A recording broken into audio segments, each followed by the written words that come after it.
Well, Merck and Johnson & Johnson have settled a 2-year dispute over the rights to the top-selling arthritis drug Remicade. This morning, the drug makers said they will split the profits for the medicines. It would avert a worst-case scenario for the drug maker, Merck. And Shannon Pettypiece has more. It's a big pharma battle that we've been watching between the two, right? Let me give you some quick background. This all started when Merck bought Schering-Plough. Now, J&J and Schering-Plough had this deal where they would share the revenue and the profits from this drug Remicade, a big drug, $7 billion in sales last year. Well, under that agreement, if Schering-Plough got bought, J&J was supposed to get all the revenue. So when Merck came in and bought Schering-Plough, J said, great, this is all ours.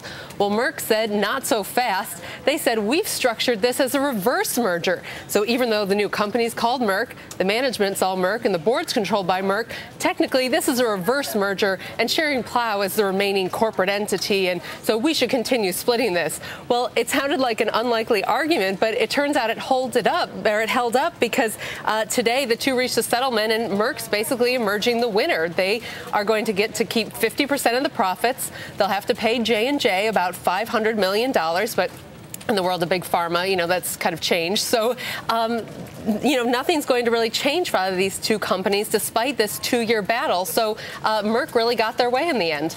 Right, they did get their way. And you also mentioned sort of, you know, this drug and what's at stake here. I mean, what does this mean for the drug going forward then, the fact that they've settled this? Right, well, for going forward, you know, Merck is going to continue getting this $3 billion a year about. We're going to see Merck shares up about 3% in the pre-market. This has been a big overhang in the stock, so good news for Merck here going forward. Okay, Shannon, thank you very much. Really appreciate that.